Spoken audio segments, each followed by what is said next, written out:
अस्सलामुअलैकुम जनाब, कैसे हैं आप? उम्मीद है खैरियत से हों। दोस्तों, आज की इस इंफॉर्मेटिव वीडियो में मैं आपको बताऊंगा कि जो हमारे घरों में इलेक्ट्रिकल अप्लायंसेज होती हैं, जैसे कि इस्त्री, टीवी, वॉशिंग मशीन, पंखा, fridge, air conditioner, microwave, oven वगैरह, ये जब चलती हैं एक दिन में 5 घंटे, 10 घंटे या फिर पूरा महीना, तो कितने कितने बिजली के यूनिट कंज्यूम करती हैं, कितने यूनिट बिजली इस्तेमाल करती हैं। दोस्तों, अगर आप रात के वक्त अपने घर से बाहर गली में निकलें तो आपने देखा होगा कि घरों के बाहर जो एनर्जी मीटर लगे होते हैं वो दो तरह के होते हैं। एक होते हैं जो डिस्क टाइप एनर्जी मीटर होते हैं, जिनके अंदर एक डिस्क घूम रही होती है, और एक होते हैं जो कि डिजिटल एनर्जी मीटर होते हैं, जिनके अंदर आपने देखा होगा कि एक रेड कलर की छोटी सी लाइट जो है वो बार बार ब्लिंक कर रही होती है। तो जितना घर के अंदर लोड ज्यादा कनेक्टेड होता है, ज्यादा चीजें ऑन होती हैं, उतनी वो लाइट तेजी से जो है वो ब्लिंक करती है, ऑन ऑफ होती है। और जितना किसी ने कम चीजें ऑन की होती हैं, उतना वो आहिस्ता जो है वो ब्लिंक करती है। तो दोस्तों, ये जो रेड लाइट है, ये जब 3200 बार यानी कि 3200 टाइम्स ब्लिंक करती है, ऑन ऑफ होती है, तो फिर जाके बिजली का एक यूनिट कंप्लीट होता है। कुछ डिजिटल एनर्जी मीटर में ये 1000 भी होती है इसकी वैल्यू, लेकिन ज्यादातर मीटर्स में 3200 दफा ब्लिंक करने पर एक यूनिट कंप्लीट होता है।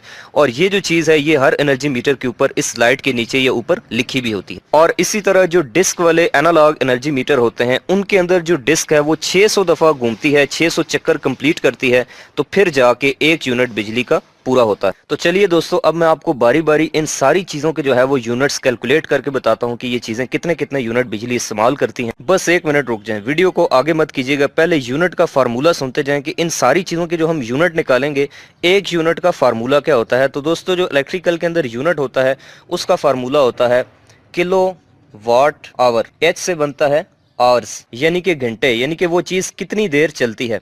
दूसरे नंबर पे उसके वाटेज, यानी कि वो चीज कितने वाट की है, और के का मतलब होता है दोस्तों किलो, यानी कि जिस भी चीज के आपने यूनिट निकालने हैं, किलोवाट आवर निकालने हैं, आपको एक तो उसकी वाटेज पता होनी चाहिए कि वो कितने वाट की है, और उसको आपने किलोवाट में कन्वर्ट करके जितनी देर वो चीज चलती है उतने घंटों से मल्टीप्लाई कर देना है, तो वो उस चीज के यूनिट निकल आएंगे। तो हम कह सकते हैं कि एक जो किलोवाट आवर होता है दोस्तों, वो एक यूनिट के बराबर होता है। तो चलिए दोस्तों, सबसे पहले बात कर लेते हैं इस्त्री यानी कि इलेक्ट्रिक आयरन के बारे में। तो इसके हमने यूनिट्स निकालने हैं, यानी कि किलोवाट आवर निकालने हैं। तो उसके लिए हमें पहले ये पता होना चाहिए कि इस्त्री कितने वाट की होती है। तो दोस्तों, इस्त्री होती है 1000 वाट की। अब ये हमें कैसे पता चलेगा, इसके लिए मैंने पहले एक वीडियो बनाई थी जिसमें मैंने आपको घर के अंदर जितनी भी इलेक्ट्रिकल अप्लायंसेज हैं उनकी वाटेज कैलकुलेट करके बताई थी। तो मैं उसी वीडियो को रेफरेंस लेके उसकी जो वैल्यूज हैं उनको यहाँ पर यूज करूंगा। आपने वो वीडियो नहीं देखी तो आप देख सकते हैं। तो दोस्तों, इस्त्री जो है वो 1000 वाट की है, और हमने निकालने हैं इस्त्री के किलोवाट आवर यानी कि यूनिट्स। तो सबसे पहला काम दोस्तों हमने ये करना है कि इस 1000 वाट को हमने किलोवाट के अंदर कन्वर्ट कर लेना है।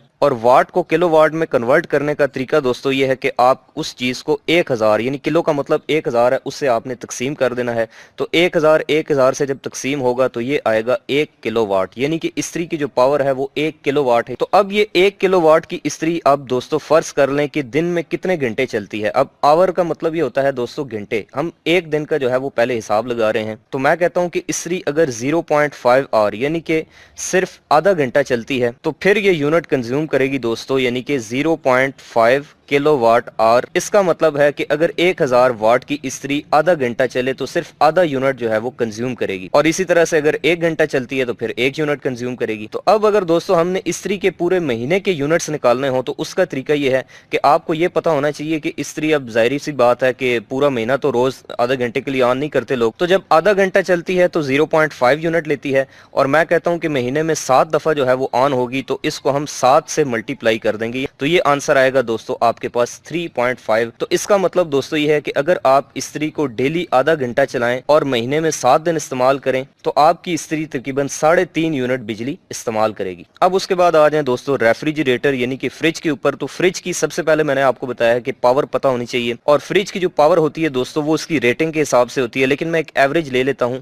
मैंने जो कैलकुलेट की थी वो आई थी तकरीबन 200 वाट के करीब, लेकिन मैं यहाँ पर इसको जो है वो 250 वाट रख लेता हूँ, क्योंकि कुछ फ्रिज जो है वो बड़ी भी होती हैं। तो सबसे पहले दोस्तों हमने फ्रिज की इस 250 वाट पावर को कन्वर्ट करना है किलोवाट के अंदर, क्योंकि हमें यूनिट के फार्मूले के अंदर किलोवाट चाहिए होते हैं, वाट चाहिए नहीं होते। तो इस 250 वाट को किलोवाट में कन्वर्ट करने के लिए हम सिंपल इसको 1000 से डिवाइड कर देंगे, और उसके बाद हमारा आंसर आएगा 0.250 किलोवाट, यानी कि हमारी जो फ्रिज है वो 0.25 किलोवाट की है। तो अब दूसरे नंबर पे दोस्तों हमें ये पता होना चाहिए कि हमारी फ्रिज डेली कितने घंटे ऑन रहती है, कितने घंटे चलती है। तो अब यहाँ पे दोस्तों सर्दियों में आपको पता है कि फ्रिज जो है वो इतनी ज्यादा इस्तेमाल नहीं होती, ज्यादा देर उसका कंप्रेसर ऑफ ही रहता है क्योंकि बाहर भी टेम्परेचर नॉर्मल होता है। लेकिन गर्मियों में जो है वो ज्यादातर चलती ही रहती है, बार बार इस्तेमाल होती रहती है। तो मैं यहाँ पे एक एवरेज ले लेता हूँ कि एक दिन में 24 घंटे होते हैं, तो 16 घंटे एक एवरेज फ्रिज जो है वो तकरीबन ऑन रहती ही रहती है। तो दोस्तों जब आपकी फ्रिज 16 घंटे एक दिन में चलेगी तो ये आपके पास आंसर आएगा 4 यूनिट्स। और इसी तरह अगर मैं पूरे महीने की यूनिट निकालना चाहता हूं तो मैं इस 4 को 30 से ज़रब दे दूंगा, 30 से मल्टीप्लाई कर दूंगा क्योंकि एक महीने में 30 दिन होते हैं। तो ये आंसर आएगा 120 यूनिट्स। इसका मतलब है कि हमारी एक 250 वाट की जो फ्रिज होती है वो अगर डेली 16 घंटे चले तो महीने में 120 यूनिट इस्तेमाल कर लेगी। अब उसके बाद तीसरे नंबर पे आ जाएं दोस्तों आप सीलिंग फैन यानी कि छत वाले पंखे के ऊपर। तो छत वाला एक पंखा होता है दोस्तों तकरीबन 80 वाट का। तो सबसे पहले इस 80 वाट को हम जो है वो किलोवाट में कन्वर्ट कर लेते हैं। तो ये आंसर आएगा आपके पास तकरीबन 0.08 किलोवाट, यानी कि एक पंखा जो है वो 0.08 किलोवाट का है। तो अब आपको पता है कि एक घर में एक पंखा तो नहीं होता, 3 4 5 10 12 जितने भी हो सकते हैं। तो मैं यहाँ पे फर्ज कर लेता हूँ कि एक घर में 3 पंखे हैं। तो हमने एक चूंकि 0.08 किलोवाट का है तो 3 से इसको मल्टीप्लाई कर देना है। तो ये आंसर आएगा 0.24 किलोवाट, यानी कि 3 पंखों की जो पावर है दोस्तों वो है 0.24 किलोवाट। अब उसके बाद दोस्तों हमें ये पता होना चाहिए कि ये जो पंखे हैं तीनों ये एक दिन में 24 घंटों में कितनी देर के लिए ऑन रहते हैं। तो आपको पता है सर्दियों में तो पंखे ज्यादातर ऑफ रहते हैं, लेकिन गर्मियों में ये तकरीबन दिन के टाइम पे और रात के टाइम पे भी चलते रहते हैं। तो मैं यहाँ पे एक एवरेज टाइम ले लेता हूँ कि ये तीनों पंखे जो है ये 24 घंटों में सिर्फ 12 घंटे चलते हैं। तो दोस्तों अगर आपके घर में 3 पंखे हैं और वो डेली 12 घंटे चलते हैं तो ये तकरीबन आपके यूनिट खाएंगे 2.88। तो अब 3 पंखे एक दिन में 2.88 अगर यूनिट इस्तेमाल करते हैं तो 30 दिनों में कितने करेंगे, 30 से आप इसको ज़रब दे दें तो ये आपके पास आंसर आएगा तकरीबन दोस्तों 86.4 यानी कि 87 यूनिट। चौथे नंबर पे बारी आती है दोस्तों वॉशिंग मशीन की, यानी कि कपड़े धोने वाली जो मशीन है। तो ये जो मेरी कैलकुलेशन थी उसके मुताबिक तकरीबन एक वॉशिंग मशीन जो है वो 200 वाट के करीब जो है वो पावर लेती है। वैसे मुख्तलिफ साइज की वॉशिंग मशीन होती हैं, लेकिन मैंने जो कैलकुलेट की थी जो मेरे पास थी वो तकरीबन 200 वाट जो है वो एवरेज एक वॉशिंग मशीन लेती है। तो अब 200 वाट से हमने बनाने हैं सबसे पहले किलोवाट ताकि हम इसके यूनिट कैलकुलेट कर सकें। तो इस 200 को दोस्तों हमने सबसे पहले 1000 से डिवाइड करना है। तो ये हमारे पास आंसर आएगा 0.2 किलोवाट। और अगर आप अपनी वॉशिंग मशीन को जो कि 0.2 किलोवाट की है इसको चलाते हैं सिर्फ 2 घंटे के लिए तो ये आपके यूनिट खाएगी 0.4 यूनिट, यानी कि तकरीबन आधा यूनिट जो है वो आपकी वॉशिंग मशीन कंज्यूम करेगी।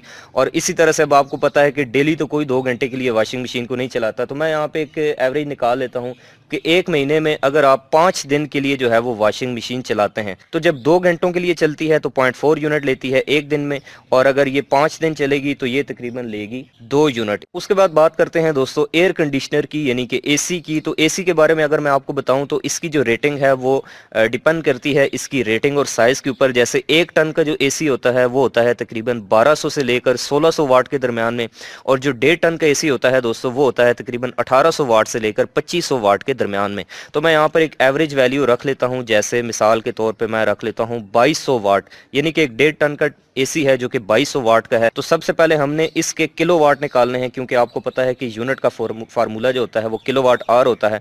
तो 2200 डिवाइडेड बाई 1000 तो ये आंसर आएगा आपके पास तकरीबन 2.2 किलोवाट। तो अब सबसे पहले हमने दोस्तों इसका डालना है टाइम, यानी कि एक 2.2 किलोवाट का एसी है और ये एक दिन में कितने घंटे के लिए ऑन रहता है। तो मैं यहाँ पे एक एवरेज जो है वो टाइम ले लेता हूँ, जैसे कि 6 घंटे के लिए आपका 1.5 टन का एसी जो है वो ऑन रहता है। अब ये 6 घंटे के लिए चलेगा तो जरूरी नहीं है कि पूरे 6 घंटे ही इसका कंप्रेसर और सारा सर्किट चलता रहेगा, क्योंकि आपको पता है कि जितना आपने टेम्परेचर सेट किया होता है उतने टेम्परेचर के ऊपर जाकर आपका एसी ट्रिप कर जाता है। और इसीलिए कहते हैं कि आप टेम्परेचर 26 डिग्री पे मेंटेन करें या 24 पे करें, क्योंकि एसी जो है वो 26 को आसानी से जो है वो मेंटेन कर लेता है। अगर आप उसको 16 पे या 17 पे रखते हैं तो फिर वो मेंटेन मुश्किल से करता है। तो अगर आपका 6 घंटे के लिए एसी चलता रहेगा तो ये तकरीबन आपके यूनिट कंज्यूम करेगा 13.2 यूनिट्स, यानी कि एक दिन में अगर आप एसी को 6 घंटे के लिए चलाते हैं तो तकरीबन 13 यूनिट बिजली वो इस्तेमाल करेगा। और इसी तरह अगर आप पूरे 30 दिन का निकालना चाहते हैं, पूरे महीने के निकालना चाहते हैं, तो फिर आप सिंपल उसको 30 से मल्टीप्लाई कर दें तो ये आपके पास आंसर आएगा तकरीबन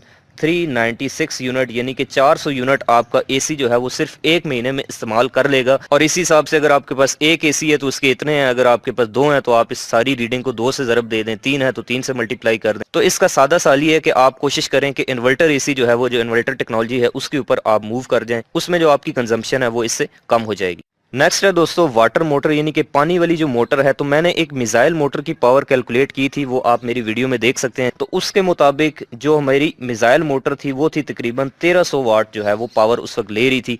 तो सबसे पहले मैं यूं करता हूं कि इस 1300 वाट के किलोवाट बना लेता हूं, क्योंकि मुझे यूनिट निकालने के लिए जो है वो किलोवाट चाहिए, वाट नहीं चाहिए। तो ये तकरीबन मेरे पास आंसर आएगा 1.3 किलोवाट।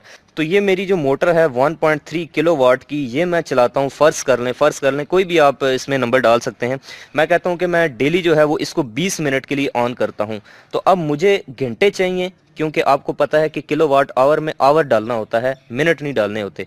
तो ये जो 20 मिनट है इसको घंटों में कन्वर्ट करने के लिए आप इसको सिंपल 60 से डिवाइड कर दें। और अगर आप इसको सॉल्व करें तो ये आएगा तकरीबन 1.3 और डिवाइडेड बाई नीचे ये 3 आ गया। तो ये टोटल आंसर आता है आपके पास 0.43 यूनिट्स। और इसी तरह से अगर आप अपनी मोटर को डेली 20 मिनट के लिए चलाते हैं 30 दिन तक, यानी कि एक महीने के लिए, तो एक महीने में ये तकरीबन आपके 13 यूनिट जो है वो बिजली इस्तेमाल कर लेगी।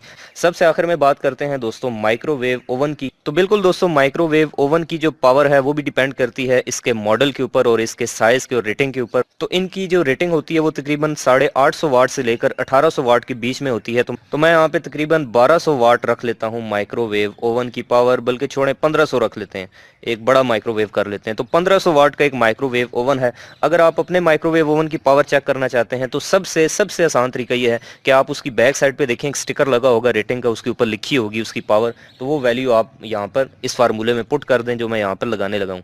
तो एक यूनिट निकालने का दोस्तों फार्मूला मैंने आपको बताया होता है किलोवाट आवर। तो सबसे पहले आपने इस 1500 वाट को तकसीम करना है 1000 से, ताकि आपके पास किलोवाट आ जाए। तो ये आएगा आपके पास 1.5 किलोवाट। अब आप फर्ज कर लें कि अपने माइक्रोवेव ओवन को डेली चलाते हैं सिर्फ 10 मिनट के लिए, सिर्फ 10 मिनट के लिए आप इसको ऑन करते हैं।